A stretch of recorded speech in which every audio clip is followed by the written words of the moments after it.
ikasleak errateatenak.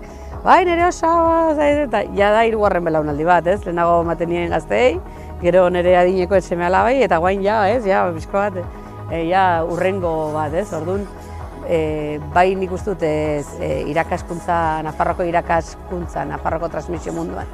Bai naizela figura bat, hor dagona eta aktiboan oraindik, ez?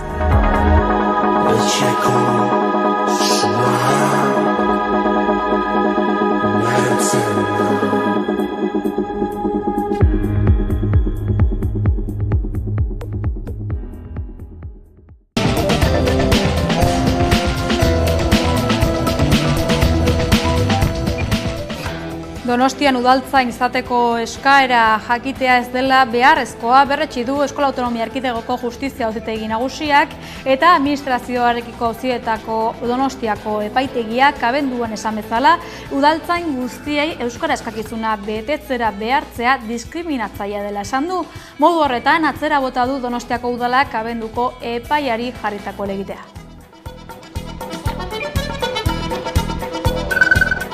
Gabon deizuela, astelehenean ekin diote Eusko Jaurlaritzako sailek legegintzaldi honetarako aurreikusten dituzten erronkak eta ekimenak jakinarazteari.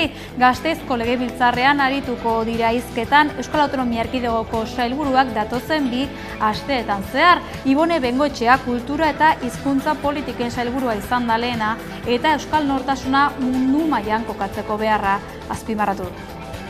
Gure hobetu nahiak emango digu kultura eta hizkuntza munduan nortasunez kokatzea. Munduan egoteak, munduan eragitea esan nahi du, nazioarteko dialogoan aktore izatea. Norbererenetik abiatuta unibertsala izateko gaitasuna lantzea da erronka. Joan den astelehenetik desagertuta zeuden 2 bilbotar atxilotuak dituztela baieztatu zuen erein egun Venezuelako barne ministroak Diosdado Cabellok Venezolana de Televisión. Katean, CNI Espainiako zerbitzu sekretuekin eta Venezuelako oposizioarekin lotura izatea leporatzen diete Jose Maria Basua Badovinosi eta Andres Martínez Adasmeri. Efe Berri agentziaren arabera Eusko Jaurlaritza harremanetan jarri da 2 euskal herritarren senideekin. Babesa agertu diete eta behar duten guztian laguntza eskaini.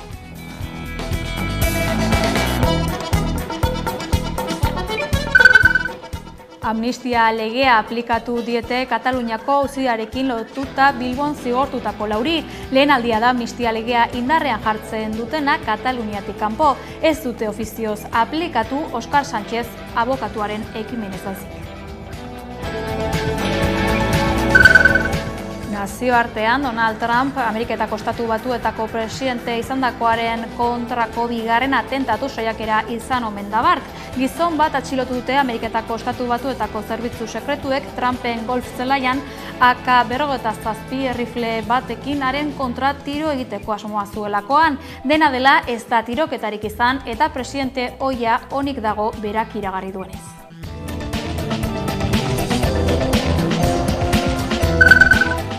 Super Ordorika Ezkurdia musikari eta abeslari oñatiarrak ostegunean jaso zuen aurtengo abadia saria Tabakaleran Gipuzkoako Foru Aldundiaren partez. Dagoeneko 4 hamarkadaz euskarazko sorkuntzaren eta kulturaren alde egindako lana eta ekarpen agortezina aitortu nahi izan zizkioten horrela.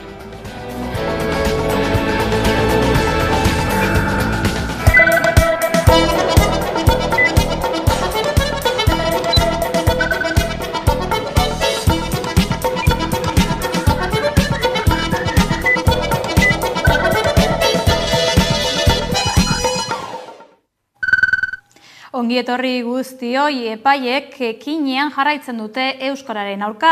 Eskola Autonomia Erkidegoko Justizia Auzitegi Nagusiak bertan behera utzi dut Donostiako aurre babes unitateko 2 udaltzain lanpostutarako jarritako euskara eskakizuna. Donostian udaltzain izateko ez da beharrezkoa euskara jakitea Euskal Autonomia Erkidegoko Auzitegi Goreneko epai batek berretsi duenez.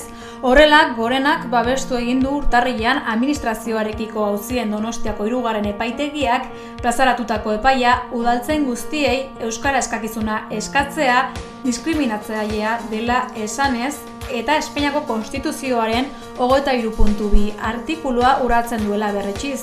Ebazpena ez da behin betikoa, Auzitegi Gorenean kasazio helegitea jartzeko aukera baita oraindik. Donostiako udalak helegitea jarri zion epai horri eta helegite horren erantzuna da Gorenaren epaia. Horrela, gaur-gaurkoz Euskaldunek hizkuntz eskubideak urratuak izaten ari dira beste behin ere, euskara hizkuntza ofiziala izanda ere, Euskaldunek ez baitute bermatuta langile publiko ororekin, kasu honetan udaltzain ororekin, euskaraz hitz egin ahal izatea. Donostiako udalak 2022ko abenduaren 20ko tokiko gobernu batzordean onartu zuen B2 mailako euskara eskakizuna baldintza gisa jartzea, udaltzaingoaren agente izateko eskainitako 2 plazak eskuratzeko. Aipaturiko euskara maila ez zuen partikular batek ordea hizkuntz eskakizunaren aurkako errekurtsoa aurkeztu zuen udalean, baina udalak ez zuen onartu. Euskara hizkuntza eskakizuna justifikatuta zegoela argudiatu zuen udalak, herritarrei euskaraz erantzungo zaiela bermatzeko. Herritarrak aldiz administrazioarekiko auzietarako epaitegira jo zuen eta epaitegiak arrazoi eman zion. Euskara jakitea eskubidea dela zioen epaiak, baina ez bete beharra, udaltzainek ematen dutena zerbitzu publiko bat izan arren. Horregatik epaileak ebatzi zuen ez dela beharrezkoa udaltzain guztiek euskaraz jakitea, baizik eta nahikoa dela bikote bakoitzean batek baldin badaki. Hori guztia berretsi du orain Gorenak. Eusko Jaurlaritzak astelehen honetan ekin dio legegintzaldi honetako ekimenak jakinarazteari. Datozen 2 astetan zehar, Euskal Autonomia Erkidegoko gobernuko kideak Gasteizko legebiltzarrean izango dira, gainerako alderdiei aurreikusitako neurriak jakinarazteko asmoz. Gaurkoan, Ibone Bengoetxea kultura eta hizkuntza politikako sailburu aritu da lehenengoz. Eusko Jaurlaritzako kultura, hizkuntza politika eta kiroletako sailburua izan deleena legegintzaldiko asmoak eta erronkak azaltzen eta konexioak sortzearen beharra azpimarratu du kultura, euskara eta kirola batzordean. Kulturak, hizkuntzak, jarduera fisikoak eta kirolak esan dodan moduan konektatzeko gai den interruptore gisa funtzionatzen dute, gizarte kohesioa sortzen dute eta gure gizartea eta herriaren nortasun garatzen laguntzen dute. Beraz, konexioak sortzea da gure zereginik nagusiena. Horretarako 3 helburu finkatu ditu kultura sailak, alde batetik Bizkaian, Gipuzkoan eta Araban sortutako kulturaz arro egotea, bestetik euskararen erabilera areagotzeko jauzi kualitatiboa ematea, eta azkenik Euskal Autonomia Erkidegoa Europako jendarte aktiboenen artean kokatzea. Gure hobetu nahiak emango digu kultura eta hizkuntza munduan nortasunez kokatzea. Munduan egoteak, munduan eragitea esan nahi du, nazioarteko dialogoan aktore izatea. Norbererenetik abiatuta unibertsala izateko gaitasuna lantzea da erronka. Sailak dituen erronkak zeintzuk diren azaldu ditu Bengoetxea sailburuak, besteak beste euskal kulturaren sistema indartu eta sendotu eta gizarte kohesionatua sustatu. Munduan nor garen erakusteko beharrizanari erantzutea ematen jarraitu behar dugu. Eta horretarako, euskal kulturaren eta hizkuntzaren nazioarteko hedapenaren bidea jarraitu behar dugu. Alde batetik, profesionalak munduan kokatu daitezen sustatuz, eta bestetik, kultura diplomazia landuz. Hizkuntza politika sailari dagokionez, euskararen transmisioa ziurtatzea jarri du sailak helburu argitzat. Euskararen aldeko adostasuna lantzea, erraztea eta indartzea da gure xedea. Hilaren 25 arte Eusko Jaurlaritzaren sailburu guztiek emango dituzte euren sailen erronken berri. Bengoetxearen ondoren Mikel Torres ekonomia lan eta enplegu sailburuaren txanda izan da legebiltzarrean. Torres sailburuak iragarri duenez, sailak legealdi honetan errealitate sozioekonomikoarekin bat datorren gutxieneko soldata bultzatuko du eta Euskal Autonomia Erkidegoko behargin guztiek lan duina bermatuta izan dezaten ekimenak jarriko ditu martxan. Horretarako kontrataziorako pizgarriak indartu eta ikuskaritzak ugarituko ditu praktiketako kontratuetan gehiegikeriak saihesteko. Bi euskaldun Venezuelan atxilotuta daudela jakinarazi du Nicolás Maduroren gobernuak. Jose Maria Basua eta Andrés Martínezi Espainiako inteligentzia zentroko kide izatea leporatu diete. Espioitza karguez gain Maduro hiltzen saiatu izana ere egotzi diete. Espainiako gobernuak argudio hauek ezeztatu ditu. Bi gizonezkoen familiek berriz Venezuelara turista gisa joan zirela adierazi dute. Gainera, pasaden irailaren 9an euren desagertzea salatu zuten ertzaintzan Eusko Jaurlaritzako segurtasun sailak jakitera eman duenez.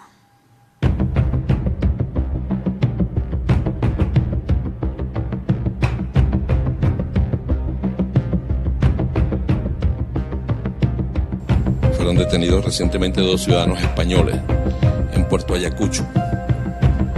José María Basua Badovinos y Andrés Martínez Adasme en Puerto Ayacucho.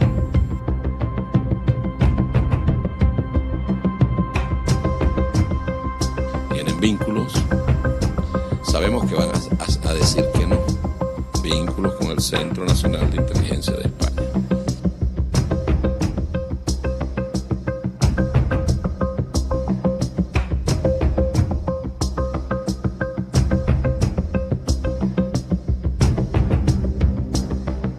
Más de 400 fusiles, repito. ¿Para qué eran estos fusiles? Estos fusiles eran para hechos terroristas que iban a ocurrir aquí en Venezuela. Bizkaiko probintzia auzitegiak amnistia legea aplikatu du Bilbon 2019an jasotako eserialdi baten harira. Kataluniako erreferendumaren aldeko ekimen harengatik zigortu zituzten 4 gazte, baina helegite baten ostean baliogabetutak gelditu da sententzia. Lehen aldia da herrialde katalanetatik amnistia legea sartzen dela.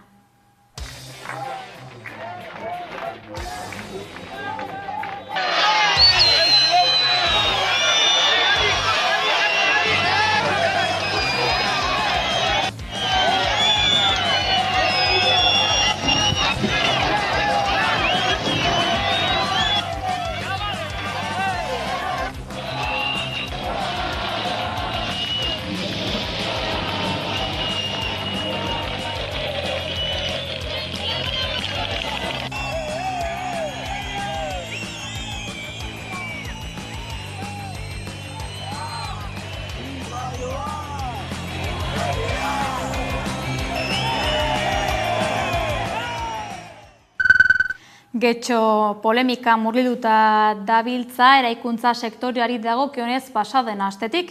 Izan ere, Algortako 3 bat jauregia modu irregularrean bota izana leporatu diote Ereaga Atalaia kooperatibari. Herriko EAJ-ko bi zinegotzi kooperatibako kide dira, taldeak proiektu honetako erabakietan parte ez hartzea erabaki zutela adierazi badu ere, Xabialo. Algortako San Nikolas kaleko 11 zenbakiko 3 bat eraikina guztiz bota du Ereaga Atalaia kooperatiba enpresa eraikitzaileak modu irregularrean egin du lana, azpiegitura udal zaintzapekoa izan arren. Etxe bizitzak eraikitzen ari dira egun, baina Getxoko udala jakitera eman duenez, obrak geldiarazi dituzte legezkotasuna berrezarri arte. Ereaga Atalaia kooperatibak dio 3 bat eraikina urgentziaz bota behar izan zutela, uholde handi baten ondorioz.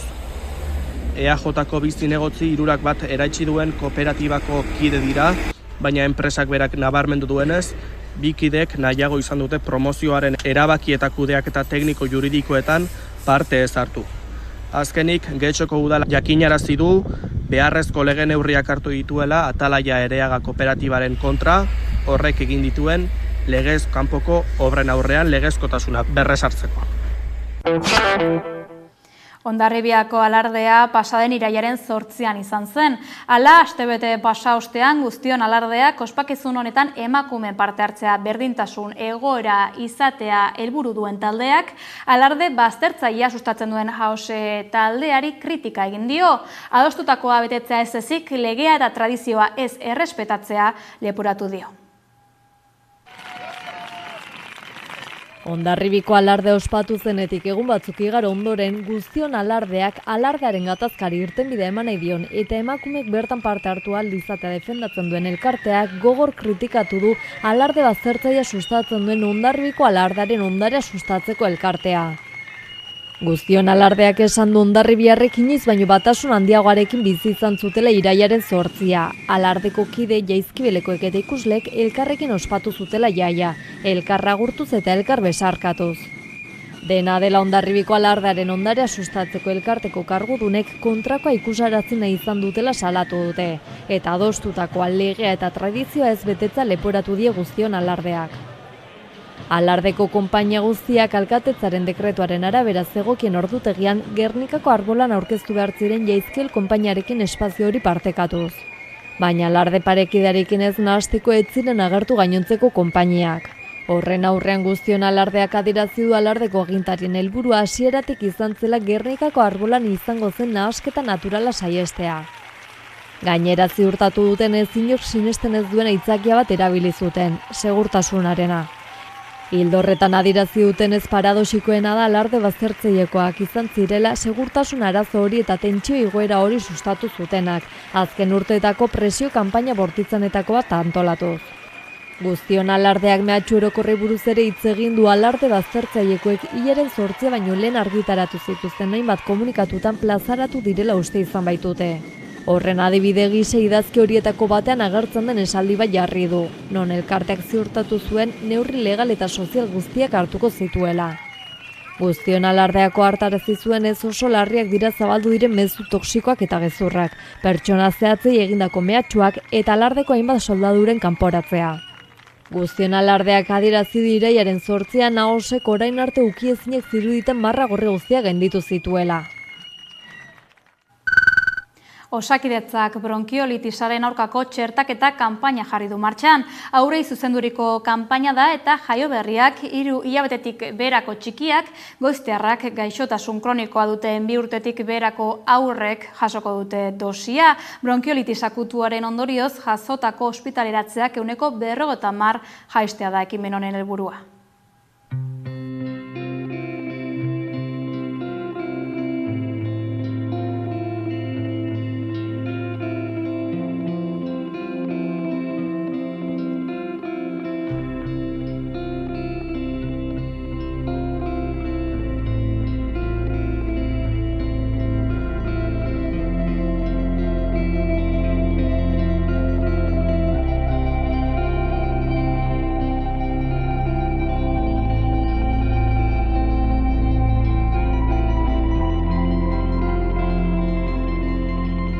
Bronkiolitisa arnas infekzio bat da, eta 2 urte baino gutxiagoko aurrei eragiten die, bereziki neguan.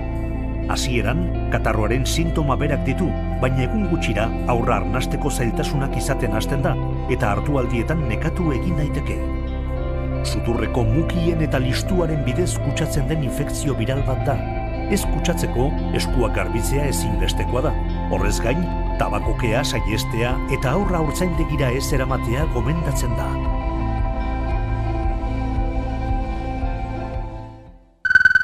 Gaur goizetik martxan dira isunak Bilboko emisio baxuko eremuan. Pasaden ekainetik debekatuta zuten sarera Abando, Indautxu eta Abando Ibarra auzoetan A kategoriako eta ingurumen etiketarik gabeko ibilgailuek.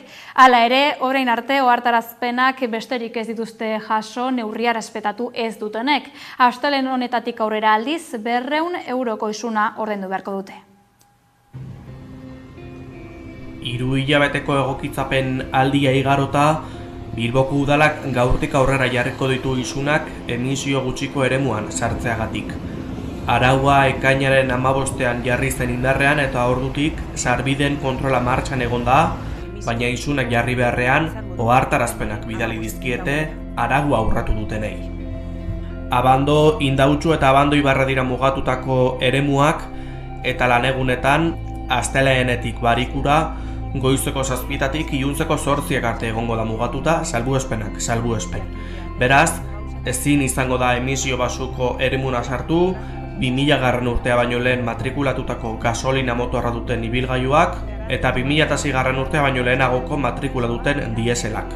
Hori horrela araudia betetzen ez dutenek 200 eurorainoko isunak izango dituzte trafikoari, ibilgailu motordunen zirkulazioari eta bide segurtasunari buruzko legean xedatutakoaren arabera. Hilabeteek aurrera ginala, murrizketa gehiago egongo dira, 2025-tik aurrera esaterako B ibilgailuek ere mugatuta izango dute zentrorako sarbidea, eta 2030erako eko ibilgailuek eta C etiketa dutenek bakarrik zirkulatu eta aparkatu ahal izango dute Bilboko emisio basuko eremuan. Horrekin osasun publikoa eta Bilboko airearen kalitatea hobetu nahi dela dio Bilboko udalak 2030erako aurre ikusitako ingurugiro helburuak lortzeko. Araizko kablearen eguna ospatu dute Gaintzan, Belarra, Maioetatik nola ekartzen zuten erakutsiz. Araizko kablearen historia berreskuratuz begiralekua inauguratu dute Zezelaien, Maioetara begira, memoriari eustea eta bisitarei ezagutzera ematea du helburuguneak.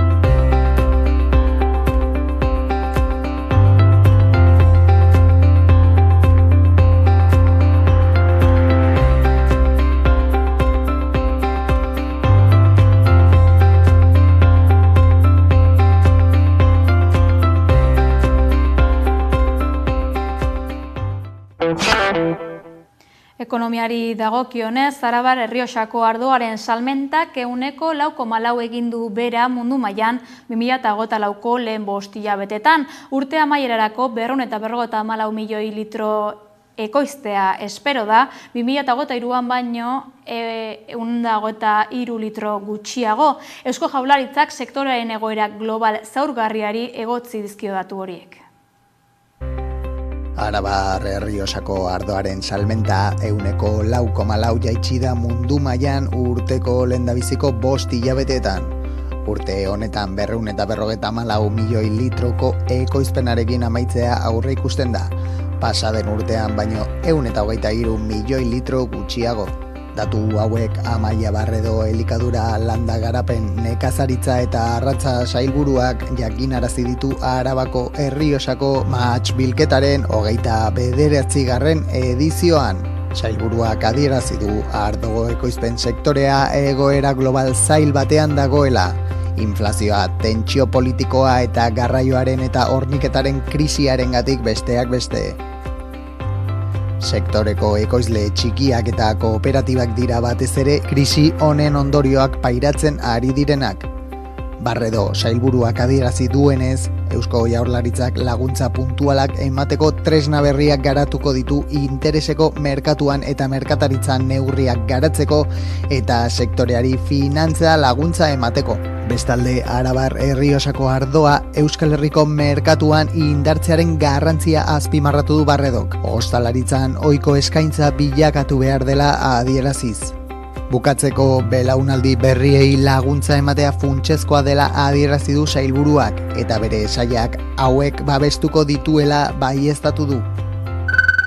Siemens Gamesak ez du oraindik argitu zenbat langile kaleratuko dituen Euskal Herrian. Pasaden astean sindikatuekin izandako bileran enpresak ez zuen zehaztu martxan jarri nahi duen enplegu erregulazio espedienteak nola eragingo duen Euskal Lurretan. Espainiar estatuan 420 pertsona kaleratzea aurreikusi du. Siemens Gamesak oraindik ez du daturik eman Euskal Herrian zenbat langile kaleratuko diren jakiteko. Zuzendaritza eta ELA Komisiones Obreras eta UGT sindikatuen arteko azken bileran enpresak ez du xehetasunik eman abiatu nahi duen enplegu espediente erregulatzailearen inguruan. Hurrengo bilera irailaren 24an izango da, ustez Zamudioko egoitza nagusian. Euskal Herriko eta Espainiar estatuko 430 bulego langile kaleratu nahi ditu Siemens Gamesak. Euskal Herrian egun 2100 langilek dihardute bulegoetan. 1600 Eguesibarren, Nafarroan eta 500 Zamudion, Bizkaian. Bileran, enpresak adierazi du kaleratutako langileak birkokatzeko asmoa duela. Hala ere, ez du non edo nola zehaztu.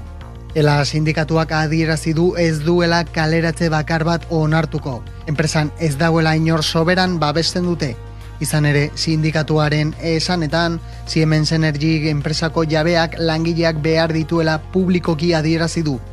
Gainera, elak gogorarazi du, naiz eta Siemens Gamesak galera handiak izan dituen, Siemens Energyk irabaziak izan dituela. Siemens Gamesak izan dituen galerak, 4 isa eta 5 isa turbinekin izandako arazo teknikoengatik izan dira besteak beste. Hala ere, enpresak adierazi du dagoeneko 4 isa turbinan izandako arazoa konponduta dagoela, eta hauek berriz merkaturatzeko prest daudela.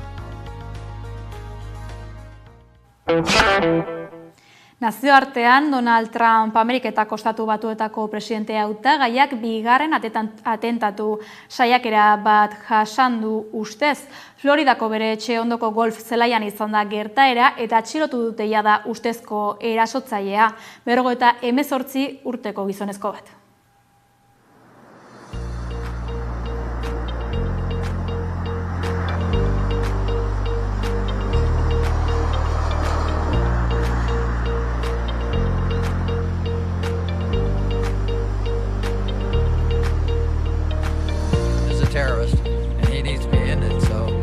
Everybody from around the globe to stop what they're doing and come here now.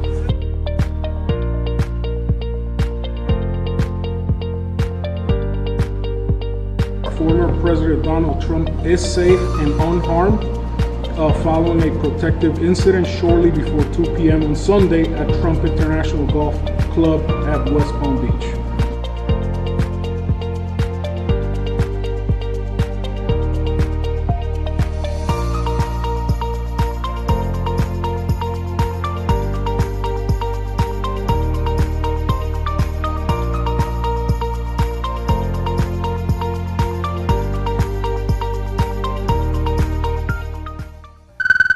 Emergentzia klimatikoak sorturiko gertaerak gero eta harrigarriagoak dira. Groenlandian adibidez 200 metroko tsunami bat izan da glaziar bat desegiten hasteagatik. Fenomenoa 2023ko irailean jazo zen eta seinale sismikoak sorrarazi zituen, zeinek 9 egun iraun zuten.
Kultura gaietara salto, Rupert Ordorikak Abadia saria jaso du Gipuzkoako Foru Aldundiaren eskutik. Aintzatespen honen bitartez, Aldundiak abeslariak euskal kulturaren alde egindako lana azpimarratu nahi izan du. Omenaldi ekitaldian izan zen pasaden ostegunean Udan Erbeo.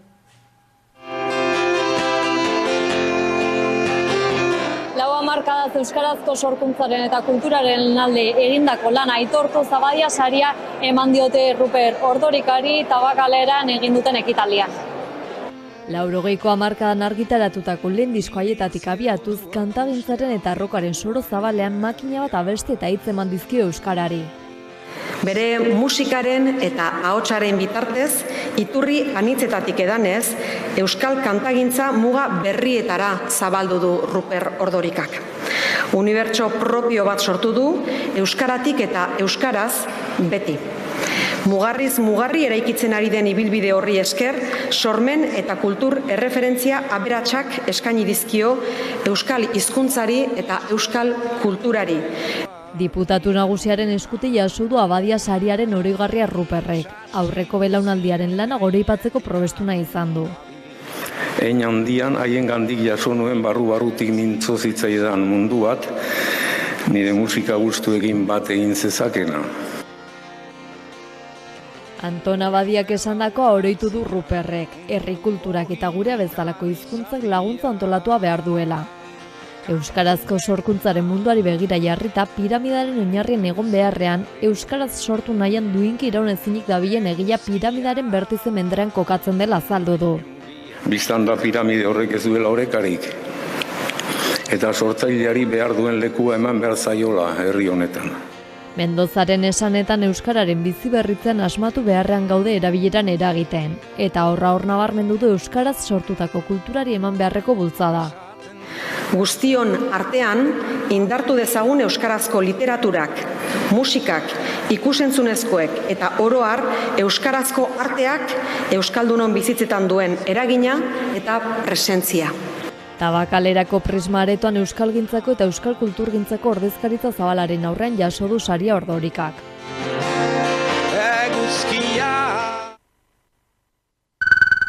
Atzo jarri zen salgai Donostiako zinemaldiko pelikulak ikustarazteko lehendabiziko sarrera sorta. Urteroko ikusmirari jarraiki 31.000 tiket baino gehiago erosi zituzten herritarrek lehen egunean. Zinemaldiak igande honetan 31.470 sarrera saldu ditu jaialdiaren lehen 3 jardunaldietako saioetarako. Salmenta ireki den lehenengo egunean, iazko lehendabiziko egunean baino 8,32 gehiago saldu dute. The Glimmers, I Am Nevenka, La Guitarra Flamenca de Geray Cortés eta Stars and Moon izan dira besteak beste sarrera gehien saldu dituzten saioak. Sarreren aldez aurreko salmenta interneten bidez zein modu presentzialean burutu da Zinemaldi plazan. Hilaren 20, 21 eta 22ko sarrerak saldu dira igandean. Astelenean iraiaren 23, 24 eta 25erako sarrerak egongo dira salgai eta asteazkenean 26, 27 eta 28erakoak. Iraiaren 18tik aurrera salmenta zinemaldiko egun guztietarako izango da online zein Zinemaldi plazako lehiatiletan. Zinemaldiko zuzendariak Jose Luis Rebordinosek eskerrak eman ditu salmentaren harreraren gatik. Etorkizunean zifra hau gainditzea zein mantentzea oso zaila izango dela adierazi du. Agurreko kontzertua iragarri du Esne Beltza taldeako arbidez. 2025ko otsailaren batean izango da Bilbao Arenan eta Lagun handiz inguratuta arituko da eszenatokian.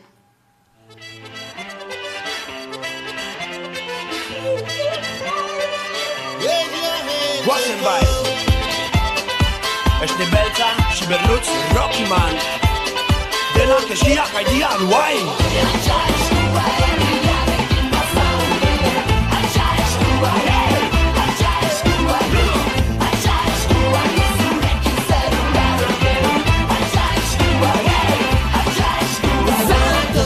Nire bilotzeran, nire babesaran Egun sentia heldu aurrez Zatoz, nire barrenaran, nire uantzaran Iuna barra heldu bate Gaur zurekin gelditu nahi nuke Pasaden ostegunean aurkeztu zuen Bilbon Estizen Artolak bere lehen liburua. Gurpilak titulupean motxiladun haur baten historia kontatu du idazleak hainbat urtetan zehar, guztiz autobiografikoa ez bada ere bere esperientzia pertsonalean oinarritutako novela bada Artolak argitaratu berri duen liburua. Bilboko Zirika herrigunean aurkeztu du Estizen Artolak bere lehenengo eleberria. Gurpilak izeneko liburuan motxiladun ume baten historia kontatzen duela adieraziko. Gurpilak eleberri bada, motxiladun haur baten bizipenetan oinarritzen dena, eta protagonista da hasieran haur bat, denbora pasala eta liburuan aurrera egin ala azten doana, bukaeran nerabe bat izan arte, eta bertan jasotzen dira hainbat pasarte espetxeari lotutakoak, bidaiei lotutakoak, eta hainbat kontu ezberdin. Hainbat lagunen aurrean Garazi Arrularekin batera aurkeztu du liburua eta hunkituta kontatu du liburuaren izenburuaren jatorria. Amari bururatu zitzaion Gurpilak izenburua eta oso izenburu aproposa eta polita iruditu zitzaidan. Alde batetik uste dudalako metaforikoki badaukala esan nahi bat jolasteko aukera ematen duena, Gurpila badelako borobila den zerbait, buklea igual gogorarazi aldigun elementu bat izan daitekelako, baina aldi berean ere zulatu eskero apurkorra den elementu da. Beste alde batetik ere iruditzen zaidalako Gurpilak tresna bezala oso ezinbestekoak izan direla guretzat bidai guzti horiek egin ahal izateko. Eta azkenik polita iruditzen zitzaidalako ere ama izatea liburuari izena jartzen ziona. Esperientzia pertsonaletatik abiatuta idatzi du Estizenek liburua, denon gustukoa izateko esperantzarekin. Orain arte irakurri izan duen jendeak maitasun pila bat helarazi dit, uste dut jendeari gustatzen ari zaiola eta hunkigarria izaten ari dela bide guztia, orduan espero dut horrela jarraitzea eta oparoa izatea. Malkoei ezin eutxita amaitu du liburuaren aurkezpena bertaratutakoen txaloen artean.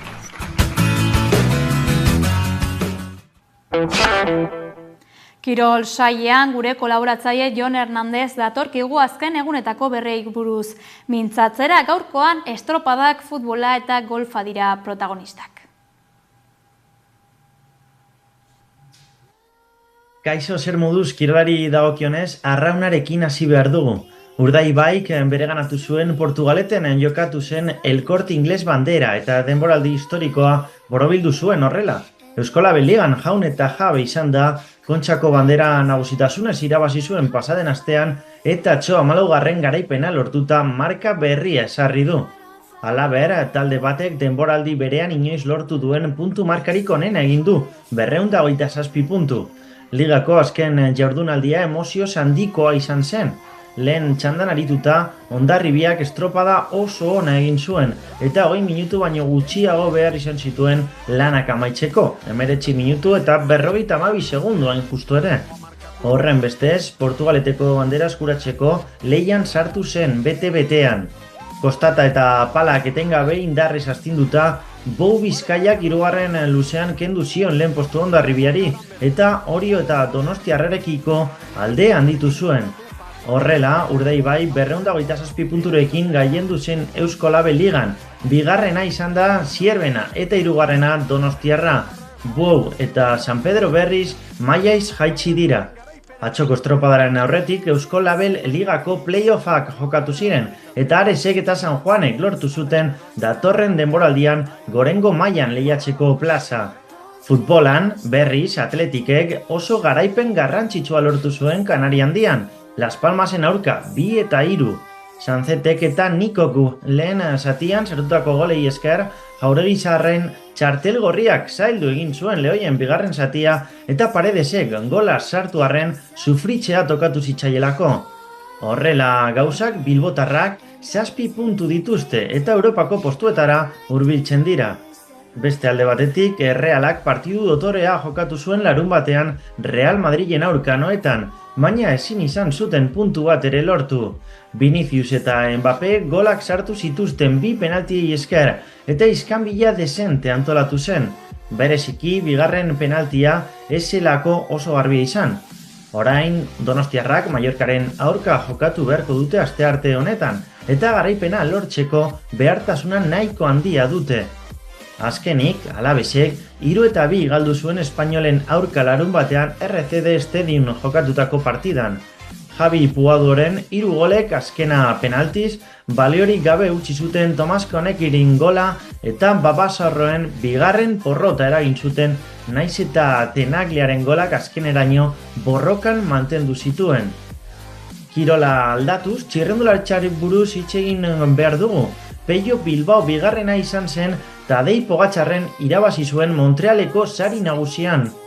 Esloveniarrak 2024ko bere 22. garaipena lortu zuen igande honetan. Pello Bilbao bizkaitarren aurretik nagusituz 209 kilometroko ibilbidean. Pogačarrek 85 garaipen ditu jadanik profesionaletan eta ostiralean itzuli zen lehiaketara Frantziako turra irabazi ondoren eta Quebeceko sari nagusian 7. postua lortuta. Igande honetan lasterketa bat irabazi du berriro, 2022an lortutakoaren ondoren bigarren garaipena batuz. Esloveniarrak 24 segundoko aldea atera zion helmugan bigarrena izan zena Pello Bilbaori eta 40 segundokoa tropel nagusiko gainerakoei. Esprintean, Julian Alaphilippe frantziarra izan zen liderra. Jon Izagirre eta Alex Aramburu gipuzkoarrak ere hain izan ziren, 5. eta 15. bukatuta azurren. Aranburuk nekaezin erasora jo zuen helmugatik 6 kilometrotara, baina esen Pogačarren parera iristeko modurik izan.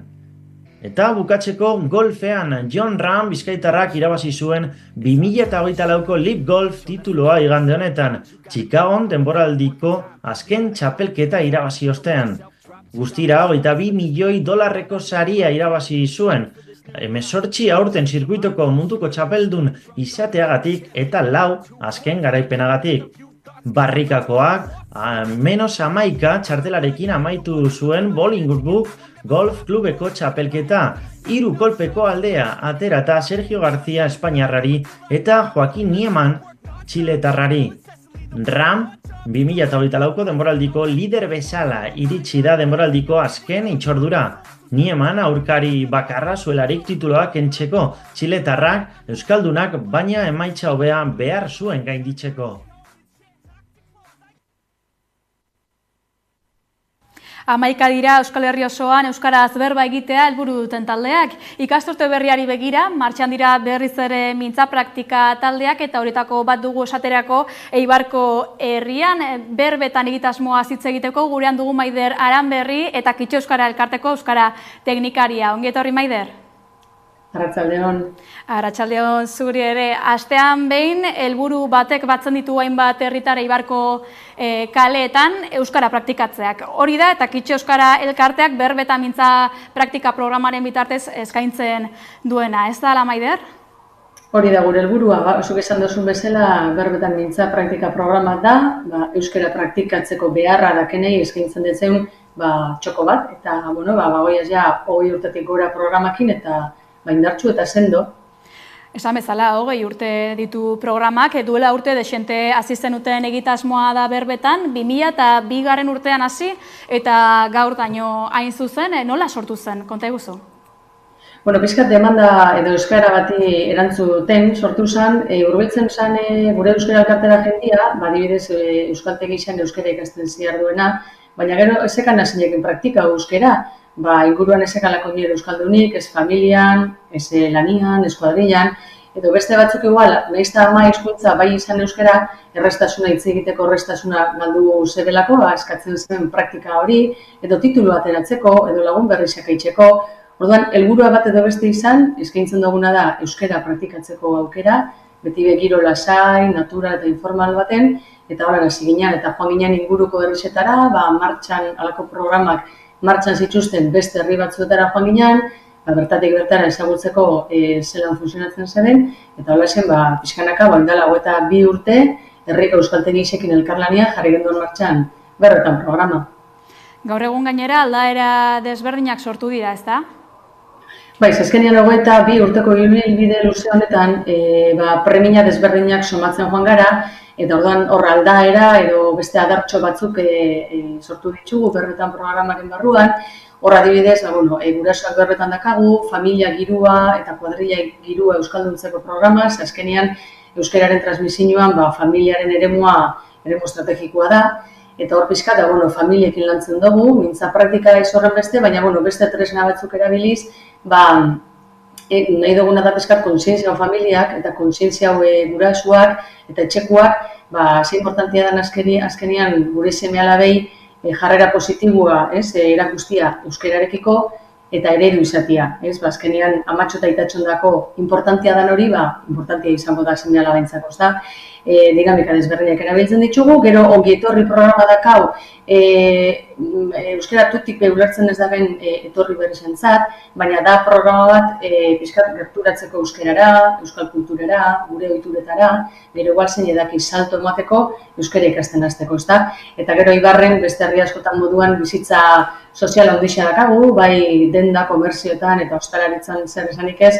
Eta orduan, haientzako mintza praktikako ordubetetxe hori ateratzia zailagoa danez, bezero eta dendari eta tabernaren arteko elkarrizketak euskara alduntzeko beste kanpaina batzuk ditugu eta beste erraminta batzuk erabiltzen ditugu, baina honetan dauz inglobauta edo enmarkauta berbetan mintza praktika programa horren barruan. Programarea begira, orokorrean, zer da berbalagunei eskaintzen diozuna? Zenbatero elkartzea da asmoa? Oinarrizkoa da, edo eskatzen dugun gutxieneko konpromisua da, astean behin elkartzea, ordu bete, talde batzuk gustora baldin badoz, ordu eta erdi egoten dira. Azkenean talde txikitsuak izaten dira, talde horretan egoten dira, Euskaldun zar, Euskaldun berri terminuakin ez nahi oso adoz, porque noiz lagatzen dago bateko Euskaldun berri izateari noiz lagatzetza, noiz naiz Euskaldun berri, noiz Euskaldun zar, ordan, guk esaten dugu euskeraz ondo moldatzen diranak, edo euskeraz hitz egiteko ohitura dakenak, euskara praktikatzea beharra dutenekin elkartzen ditugu talde txikixetan aldala, eta hori, balen esan dutena, taberna baten bueltan, kafetxo bat hartzen dugu bitartean, euskaraz praktikatzea giro natural eta informal batean. Hori, ez daka beste pretensio horik, argi dakauna da euskara ikasteko euskaltegi gisa dauzela, baina halako programak osagarri dira. Euskaltegi gisa ikasten den osagarri, praktikan jartzen duzulako, baina beti be akademikotasun horretatik pizkat aldenduta, lagunartean, asko urte, asko daroiaz, eta isa kuadrillak bihurtu dira. Orduan, giro informal eta natural horrek asko laguntzen dago pizkat jendia soltatzeko. Beraz, euskara eguneko unean jakitea ez da beharrezkoa horrelako programetan parte hartzeko, ez da? Ez, gutxieneko ezagutza bat bai, ze, klaro, espaldin badozu ezer ulertzen eta espazara gai ezer hitz egiteko halako programa batean egotia balperrekakoa da. Ez da horren, gutxieneko ezagutza minimo bate aukimiak da, baina ez da zertan izan ez alfabetatua bez, nahi dut izan laguntzera datozen euskaldun noiek be, horbe danetik handao, badago jendia alfabetizauta dauna, eta ez da hona bai, eta bere borondate osoakin datorrena euskeraz hitz egitera, eta ahalik eta hobetuen edo berak eskainian dabena eskaintzera datorrena, eta gero zuzenketak eta nahi dut esan hor talde bakoitza autonomua da, eta bertan adosten da, zuzendu bai, edo ez moduak beba dauz ez, dibidez, hori ez duzu, balitz hori ez zuzen ondo, eta zergaitxik ez, eta euskaldun batzuk kapasak izango dira horri erantzuteko. Beste batzuk ez natural urtetza jakoelako, orduan da pixkat, zozen oso informala da, pizkat momentuan urtetzen dana, eta egoleke zalantza bat suertatzen dela talde horretan, eta guen ez dela kapaz erantzun bat emateko, baina ezke pertenzinioa bezta hori, pizkat ikasteko euskaltegi izateko, hau da hitz egiteko, eta soltatzeko eta lotzak eta konplexuak galtzen joateko. Eta aldi berean, harremanak ere egiteko, zuk esan bezala, ia kuadriak ere sortzen dira programaren bitartez.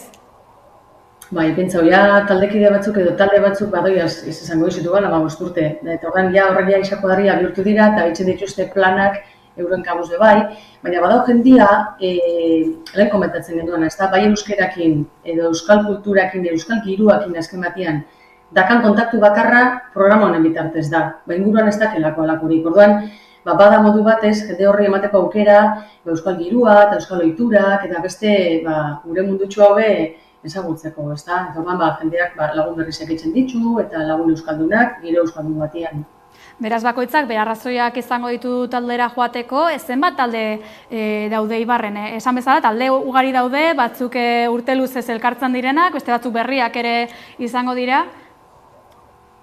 Bai, pentsa, hasi ginen, orain dela 22 urte, talde bakarrakin 6 bat lagun. Segitxo pasau ginen bi taldera, 2 bat lagun. Eta gaur egun, 20tik gora talde izango dira, eta berbalagunak 80 gara llegatuko, baina 80 bueltan, izugarri hasi da. Talde bakoitza gainera, bere ordutegia edo izango du, goize zein arratsaldez parte hartzeko aukera dago beraz programa honetan? Bai, azkenen batean, gu hasieran Zabalkundi itxen hasi ginean zaletasunak, zaletasunen arabera ingo ditugu taldeak, baina azkenean agintzen da bena ordutegi da eta norberan disponibilitatea. Orduan guk eskaintza itxen duguna jendia apuntatzen denean, ditugu taldiak astelehenetik ostiralera, goizez eta arratsaldez. Orduan aukera dago, batzuk arratsaldeko azkenengo orduan, beste batzuk eguerdi partian, goiz partian, orduan dago a la carta esaten dena. Talde bakoitza gainera, esan bezala, bere asmoak edo helburuak izango ditu eta programa ez da asteroko juntadizo hortara mugatzen, taldearen arabera ekintza osagarriak ere egiten dira, ezta? Azkenean, oinarri-oinarrisa hori da, astean behin elkartzea, ordu bete orduta erdi euskaraz hitz egiteko, euskara praktikatzeko, baina gero elkartetikan bai eskaintzen detzegu bestelako ekintza osagarri batzuk, parte hartzen daun nahi gabenak, eta adibidez irteerak, honi udazkenean urrian ingo dugu irteera bat, eta udaberri partian beste bat, Hondarribira joango gara seguramente, Balmasedan egon ginen igaz, Bergara bebai, eta orduan, halako irteerekin lortzen duguna da, talde ezberdinetako kideak elkar ezagutzea. Ez mugatzea bakarrik ni nire taldetsuan, asteartetan eta nire taldea ez. Hor ja, harreman sare hori handitxu itzen da. Jendeak sorpresak eramaten ditu, zue bai zauz hemen apuntauta, eta zuk euskaraz dakizu edo euskaraz ikasten ari zara, eta orduan sorpresa pila bat eramaten dira, eta gainera igual, zuk baten bat kalian betidanik gaztelera ezagutzen duzu, eta hortik aurrera, ostra, txip aldatzen duzu, eta, hendik aurrera ikusten gara mugakitzen, agurra bintzat euskaraz, eta asko aldatzen da, txip hori asko aldatzen da, eta hizkuntza itxurak asko aldatzen dira. Sorpresa ugari izan dituzue beraz, edo behintzat hori esan dizuete parte hartzaiek, jende desentek hartu du parte urte hauetan, zer diote programaz, nolako erantzuna jaso duzue?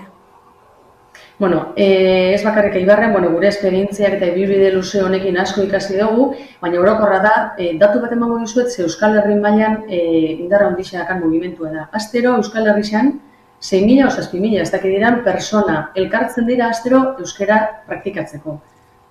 Oso mugimendu gitxi egongo dira Euskal Herri mailan, horren beste jende elkartzen da benik, ezta? Orduan, gure esperientzia propetik ikasi duguna da, jakin hau ez da, egun batetik bestera igartzen den aldaketa, ez da, baina denborakin, lehen esan dutena, jendea relajauta joaten da, eta jendeak hitz egiten dugu euskeraz, lasai, lagun artean daulako.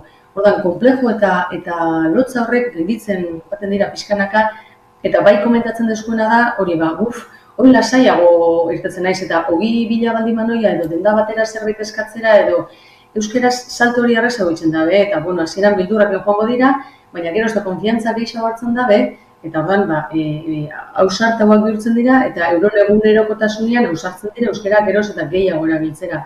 Eta askotan motivazioa izaten da, gero euskaltegira joateko, batzutan erabilerak ematen dizu gero motivazioa ikastera joateko alderantziz euskaltegizetara joaten gara. Urtean 2 bider ikasleei azaltzera zer da mintza praktika programa guten naiz ni berbalagunekin, uron esperientzia kontatzera, eta hortikan animatzen da jende pila bat, ez? Azkenean motibatzen zara, ikasitzen dozu, ikasten zoia zenean gehiago praktikatu nahi dozu, azkenean zirkulo bada. Euskaraz hitz egiteko eta bizitzeko programa eraginkorra dela uste duzu beraz. Bai, erabat gainera, bai, eta zentzu askotan, esan dugun moduan, badago jendea pixkat jario edo errestasun hori berreskuratzen nahi da bena, edo seme-alabekin, etxean, etxeko lanak etxe laguntzeko ordua, pixkat soltura hori berreskuratu nahi da belako, lagun berrizak etxeko, euskal girora hurbiltzeko, abantailak besterik ez dakan. Adinak eta emakume gizon edo beste modu batera identifikatzeak ere eragina dauka programa honetan, hau da, profil mota desberdinak izaten dituzue programan? Betxu, 20 urte hauetan, arreta eman deskurselan aldatu den parte hartzaileen perfila, ez da? Hasiera batean bazan emakumea, 65 urtekoa eta hortxe gelditzen zen. Eta urtiekin konturatu gara, geroz da gizonezko gehiago etortzen dela izena motera, eta geroz eta gazte gehiago. Horrek asko posten gaitxu, bai, ordan perfil aldatu da, erabat, talde mistua daoz, gizonezkoa geroz eta gehiago, eta gaztiak bai. Eta hor daka berronka, gaztien gana ailegatzea dago helburua, baina pixkanaka bagoiaz. Urte luzeko lanak bere fruituak eragin dituela esan genezake beraz. Ikasturte berria hasi dugula kontuan hartuz, izena eman nahi ezkero, nola jarri gaitezke harremanetan? Eta kitxok atiak zabali ditu, urte osoan emonleik izena, duan da, ez da ezer ordaindu behar, eta takitxo.eus web horra izan sartu ezkero, edo interneten eta kitxo jarri ezkero hor dituzue telefonuak eskura, eta nahi duzuenian, eta ditxu, eta hemen gara prest, zuentzako. Bai da importantia esatia, euskara praktikatu beharra duten noiez gain, euskaldun berri lehen termino hori jabe duguna, euskaldunak bebea ditxugula, ez? Azkenean, premia dakanak zehozaren bila dator gure gana, zerbitzu bat behar da belako edo zerbait, ez da? Baina euskalduna, etorri behar da eskaintzera, bere denboratik kendu behar dago, estian behin tarte bat, beste dedikatzeko. Orduan horrek benberitu ondixea daka eta oso balioan jartzen dugu euskaldunen figura hori bebai. Orduan deia itzen dugu bisei, bai premia dakanari eta bere denbora tartetxo bat dedikatzeko prest daunari bisei. Aukera zino beha dugu beraz, euskaraz aritu eta harreman berriak egiteko. Mila esker Maider Aranberri eta Kitxo Euskara Elkarteko Euskara Teknikaria. Zuei. Euskozenoa Euskal Nortasunaren inguruko hausnarketarako plataforma bat da. Mundu eta kultura globalizatuen errealitatean euskaldun izatea zer den eta zer izan nahi duen pentsatzeko gunea. Ezagutu dezagun. Euskozenoa mundu eta kultura globalizatuen errealitatean euskaldun izatea zer den eta zer izan nahi dugun pentsatzeko gunea da. 2021an abiatu zuen DOT kooperatibak. Bere helburua nagusiki da Euskal Nortasunaren inguruko plataforma bat sortzea, herritarren hausnarketak sustatzeko eta sortzeko eta bilgunerako leku bat izateko eta gero sortzaile ezberdinek hausnarketatik ateratzen den horri forma emateko edo gorputza emateko.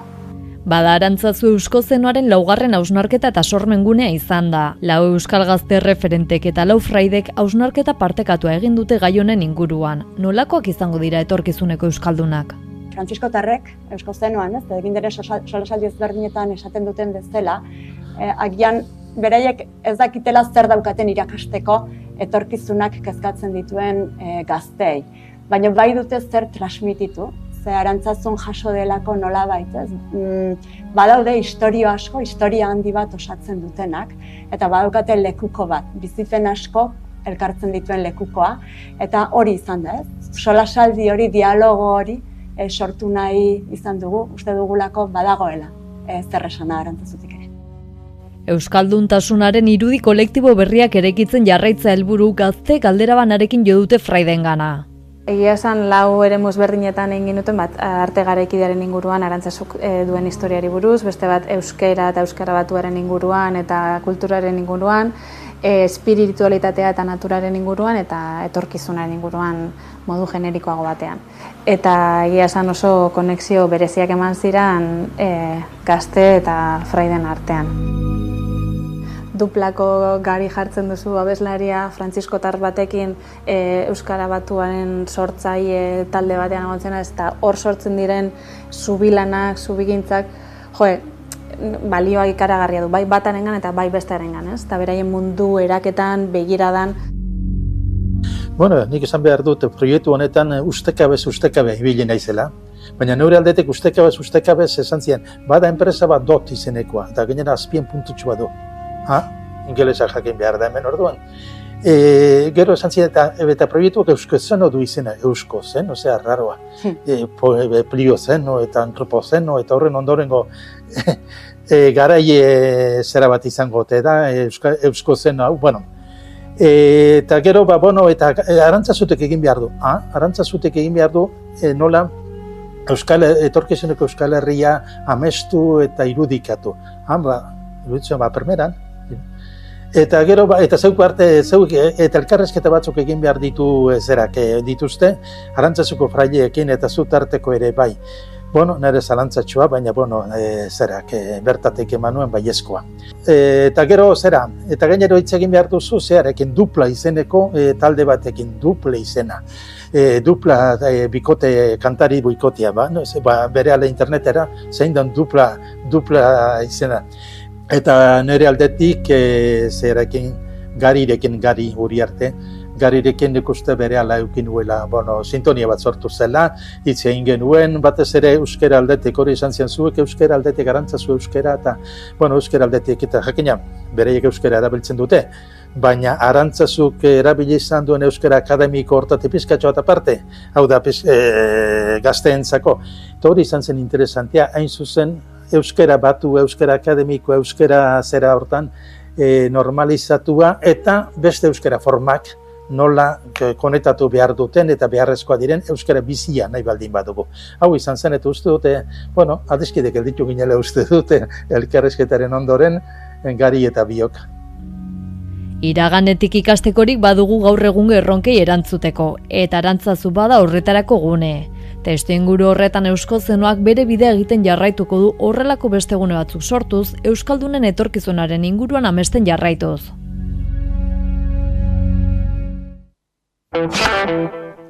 Onarte kontatzeko genuena, informazio gehiagorako badakizue kuskuxatu gure sare sozialak edo sartu 11.eus. Atari arongi izan eta laster arte.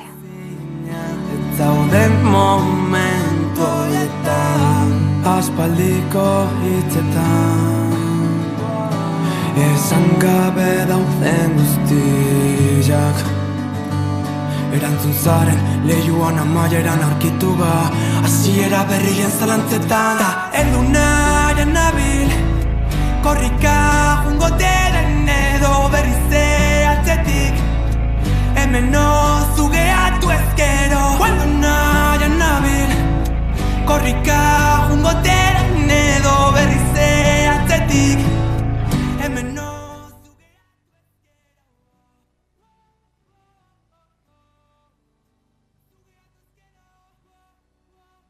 Bizkaiko Foru Aldundia, Bizkaia denontzat.